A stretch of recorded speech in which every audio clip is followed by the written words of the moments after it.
Hello, ladies and gentlemen. My name is Lyapa Mbewe, and welcome to episode 3 of the Financial Insight Show. So, today I have a very interesting guest, and looking at we're celebrating Youth Month, and more importantly, we're celebrating Women's Month.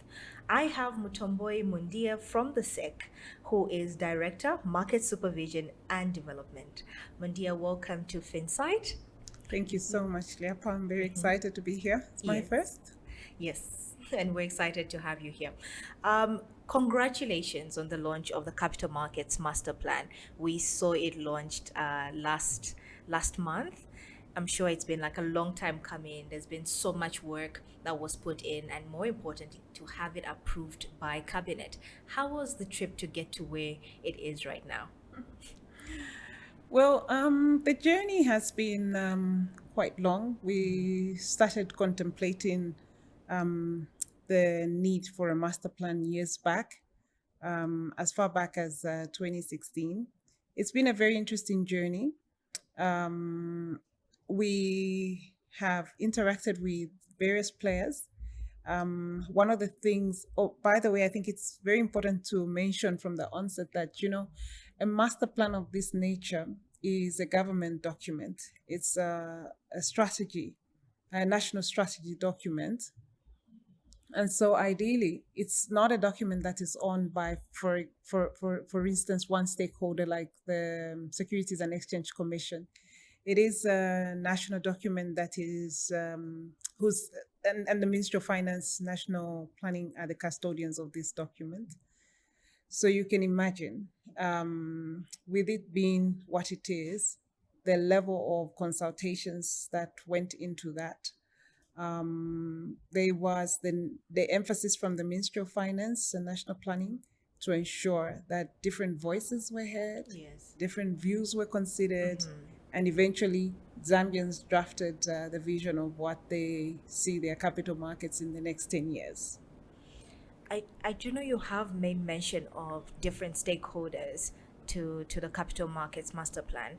Um, who do you believe will be like the primary key stakeholders of the implementation of the capital markets master plan, and what is the SEC going to do to ensure that there is some form of alignment? Where there are two or more stakeholders, it should be quite a number of agendas that each stakeholder wants to see through. How will you make sure as a SEC to ensure that there's that form of alignment to it? Okay, that's a good question. So actually, when you do get chance, and I do encourage the public to peruse the document, which is available on the SEC website. When you flip through the pages, you actually notice that the document has intentionally allocated responsibilities and tasks or chores to various stakeholders. And maybe just to break this down, the key stakeholders really include each one of us, one way or the other. It's a document that requires we change how we have built the capital markets in the past. So it's no longer an agenda for just capital markets typical players, so the LUCE, for example, the SEC and brokers. No, it's an agenda that requires more than capital markets traditional players. So your other financial sector players, the insurance, the insurances, and the pension funds who are seated with the pots of financing. The expectation is that they will address some of the shortcomings that have been highlighted in the document, for instance, to do with fund management and liberalizing to some levels that function. The banks, commercial banks themselves, what you tend to see in this market is we are yet to have full participation of the banks. And so pretty much the banks are basically offering short-term solutions or financing. But what we want to see is banks participate in terms of raising long-term capital so that they can then on lend that long-term capital that they would have access to the capital markets, to the various players. And these are now your business corporates and individuals that are looking to access reasonably priced financing. So that's what I meant in terms of somehow we're all expected to be part and parcel of this implementation, because even as businesses, we expect SMEs to take advantage of the platforms that exist in the capital markets and the process that we are unfolding in terms of how we make it really feasible for even SMEs to access financing from the capital markets. So everybody needs to lean in and pick on what really suits them, the area of interest. And it's all kind of well articulated in the document. It just needs each one of us to find what that sweet spot is for our various areas of interest. And you have made mention that the document is available on the website, on the SEC website. Okay. So it is a challenge. This does pose as a challenge to every single Zambian to see where they fit into the master plan. It's a 10-year master plan. So we all want to see how best we can push the agenda forward. You have made mention of one key stakeholder in the industry, which is banks. Yes. 2022 was an interesting year for the capital markets in Zambia. We noted a lot of participation and when it comes from the banks in the fixed income assets, which is government bonds, and this was also acknowledged by central bank. How do you see the shift in relation to wealth creation away from banks getting into fixed income assets like government bonds and into individuals and SMEs through the capital markets master plan? Like how do we change that entirely if the banks are going to be saturating their books with bonds as compared to pushing in money to SMEs? Yeah, you raise a very interesting issue, and I have read some commentaries in the tabloids. Various analysts have spoken to this. It's a fundamental issue for the capital markets, and more so that we have now a plan that is seeking to address some of these challenges that have inhibited us from developing the capital markets. So again, when you peruse the document, right at the top is a development area for enhancing the government bond market. And one of the things that are spotted in doing so is the fact that the government bond market is very crucial for the development of any capital market, because government instruments are your benchmark for the financial markets. And somehow the government instruments will signal how financing and the whole process of intermediation would exist in a jurisdiction. So in the Capital Markets Master Plan, there is a recognition that Zambian government bonds are too lucrative. And that is a challenge for capital markets development, as you rightly state. It's a challenge from a lot of perspectives. One which you've stated, where you find players who should ordinarily be supporting transactions in the capital market space would have a preference to do what is easier. And what is easier is to put money in a deposit and get a good interest rate, which is what the Zambian government bonds are offering. So we are cognizant that at the top of implementing the master plan is the need to address the policy, the fiscal policy, and government is fully aware. Remember, they're the owners of the document, and they're fully aware that we would need to address that aspect of how they participate in the financial markets going forward. For as long as it remains what it is, where government is in fact crowding out, and that's what we mean by crowding out. It's exactly what you've explained, where the banks would rather invest in the government bonds as opposed to invest in an SME that comes to issue equities or bonds in the capital markets. So the challenge to government there is, can we reorder how government is financing its infrastructure projects, for example, so that it's perhaps moving part of the fundraising from the primary market that is administered by the central bank to the capital markets. And a lot of jurisdictions have done this. A good example, I think, is Singapore, who we constantly are referring to as a benchmark market. But what Singapore and Malaysia, what basically they have done is to have these annual policies, reviews of sorts, where there's deliberate policy in terms of how much financing government will be raising from the primary markets in terms of government bonds, and how much government will be raising through instruments in the capital markets. So it's very deliberate, and that's the sort of conversation we expect to have, is if we are to develop the Zambian capital markets, some things will have to change, and they actually include fiscal policy being revisited. It's a tough conversation, but that's exactly what this strategy is about. And similarly for the banks, once that's addressed, the expectation is, first and foremost, we'll have also perhaps even addressed the cost of capital as we move government away from seeking so much financing through the government bonds. It's more than likely that that will relieve the pressure and the cost will drop. And once that cost drops, the expectation is the banks will be forced to look for other avenues to make their margins on the capital that they're seated with. And that's basically what we're wanting to achieve with this master plan within the 10 years. And hence the master plan. Hence the master plan. Okay. No, we're excited. You know, the thing about time is it does go by really fast. So we can only wait in anticipation to see how the master plan rolls out and some of the great effects it comes with.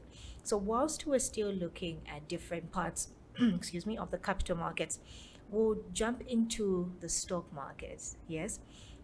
Zambia's last IPO was the Zafico IPO, and since then there hasn't been any whispers of a new IPO. With the current country posture, that, you know, how we've positioned ourselves, what are some of the key drivers that need to be put in place, or at least based on feedback from the market, that can enable more listings? I think this is a conversation that has been ongoing for a very long time. Yeah, so now again, it's a brilliant observation and ask in terms of why, I'll paraphrase it. It's basically, the question is, why are we not seeing as many companies going to list? And remember, I said earlier that what pertains in the government bond markets is extremely important in terms of signaling how the capital markets perform and where they go. So it's been an issue also, other than the banks who you cited earlier. What a lucrative bond market has done is it's made it very difficult for a private entity to raise money in Zambia, because they're always having to compete with this lucrative government paper. And if you ask me, if you ask any other investor out there, they'll probably be more comfortable to lend money to government as opposed to lending money to an SME called Mutumboi. Governments are known to rarely default. There has been defaults in the past, but people are still very much comfortable, yes. And in any case, even when they default, the solutions are quite available in terms of how that is remediated. But with entities, you're more than likely to lose your money if that entity goes down. So just there, if government paper is going to be in the region of 30% and above, it means as a private institution, I have to beat that by some margins. So whether that is 3% more, 5%, it just simply means that the cost of accessing that money through the capital markets or any other route for that matter within the jurisdiction becomes just far-fetched for most of the businesses. Then another point maybe to also highlight is just, how hungry are we as a jurisdiction to make things happen and to do things differently, to do game changers. So then that goes to the potential issuers, so the business owners, and also the capital markets players in terms of the brokers who are expected to handhold businesses as they are being brought to the capital markets. I think we need to shift gear and have this hunger, positive hunger, and aggressiveness on both fronts. So as the practitioners, let's go out in the market and explain how markets can be accessed, but also as business owners, let's be bold enough to do what needs to be done, because I've just realized actually, it's in every jurisdiction. Money doesn't come easily, so you have to do the paperwork. Yes, and I feel the paperwork is where everyone stows from. Like, okay, so what is, like you've mentioned, what is the easier way around me accessing capital as compared to listing? And I think we have seen this. Financial Insight recently published an article quoted the quoted fiasco, where we have we have more companies that would rather quote than fully list. It that does pose to some of the challenges that you've highlighted. Like, I'm going to go in partially, but I'm not sure if I want to go in fully. Yeah, I agree with you. Although when you think about the quoted tier, and maybe just for the benefit of listeners and viewers who may not understand what the quoted tier is. So before you can list, the process in Zambia is you are required to register the securities with the Securities and Exchange Commission. And that requires that you meet certain requirements. You need to, for example, show that you are incorporated with PACRA. There is need for a certificate of incorporation. You need to also demonstrate, yes, there's a process to registration. Demonstrate that, there's a resolution that you've been allowed by your board, that yes, you can start the registration process with the commission with the intention of listing. Then you also need to apply to the commission. So there's that process that you go through with the SEC, and financial statements have to be submitted, I must mention, for 3 years. Once you have gone through that process with the commission and it's approved, your securities are registered, then you become what is called quoted. And immediately we notify the Lusaka Securities Exchange PLC that, we have had a company get registered. And what LUSA will do almost immediately, you don't even have to apply, is they'll put you on what they call the quoted tier. So quoted tier, if you like, is like a bride to be. That's yes, that's basically showcasing to say, listen, I'm ready for marriage, and the SEC has actually given me this certificate or this registration that I have met 1, 2, 3, 4 criteria. The process thereafter, the expected process thereafter is that you list. Now, listing is a process you do with the stock market, and it has its own requirements. You need to apply to a stock exchange, in this case, the Lusaka Securities Exchange PLC. So now the issue you raised is we have a number of companies, there are about 10 or so, that have gone through the registration with the Securities and Exchange Commission for a number of years back, and then they've basically just sat in that state as quoted without offering their securities to the public. So without actually, yes, being listed fully with the stock market to raise capital. Now, there are a lot of reasons. There's legacy issues. So when you look at the quoted tier of the LUSE, you'll find that the majority are mining companies. And that's because there was policy at the time of privatizing the mines.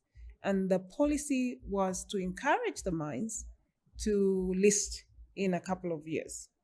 Once they had done certain things and were comfortable to fully list on the stock market. That conversation I want to believe is a conversation that will be picked up as part of implementing the master plan, because we need to understand as a country, why are the mines not interested to list fully to allow Zambians to participate in their businesses? Remember, that is basically why the stock exchange was created. It was created to empower. Yes, to participate in the commerce of the country. And if you recall, the policy, the liberalization policy that brought the establishment of the stock market, was bringing very big companies to the market. There was a pipeline, there was a deliberate step by the government then to ensure that Zambians can have stake. Finally, it's Women's Month. And that's why we chose to have this conversation with you, to hear it from not only the regulator's perspective, but as you, Mutumboi, who sits at the helm of market supervision and development at the SEC. Not only are we celebrating Women's Month, but we're also celebrating the youth. How has the master plan, the capital markets master plan, positioned itself to see how we can benefit these two demographics? Yeah. Okay, again, brilliant question. You really came geared for this interview. So yes, prior to the master plan, we've had another national strategy in the financial sector. The two actually that come to mind. The National Strategy for Financial Inclusion and the National Strategy for Financial Education. The master plan that we have now launched actually makes reference to these existing documents, plus others such as the 8th National Development Plan and the Vision 2030. The reason why the Capital Markets Master Plan makes reference to these predecessor documents is because we want to be consistent and align with the national aspirations. So when you particularly read, especially the National Financial Inclusion and the Financial Education Strategy, you'll see that these two groups are a priority group and target group. So the capital markets has equally done the same. We are looking forward to ensuring that these groups achieve inclusion in terms of access to finance. And there are a number of interventions that we hope will be instituted to just ensure that the Zambian capital markets are offering a plausible solution of how we can deal with their challenges. And most of us are aware that these two groups have, there's evidence that, they've been marginalized in terms of access to finance. And so, yes, the capital market is intentional to address that challenge for both the women and youths. Okay. Thank you so much, Mutumboi, for joining us. You have brought your wealth of experience and, more importantly, at least helped us understand what the master plan, the capital markets master plan, is all about. We are all looking forward to seeing it unfold, like mentioned earlier, seeing every single Zambian benefit from the capital markets, and more importantly, how we can actually grow the capital markets all in all. So thank you. Who better to have this conversation than with you? So this has been the Finside Show, episode 3. Remember to always catch it on Thursdays on KBN TV. And more importantly, you can catch it also on the Facebook page. Follow the Finside Facebook page, and also on the YouTube page. You can find all the videos for all the shows before and all those to come. My name is Lyapa Mbewe, and until next time, see you then.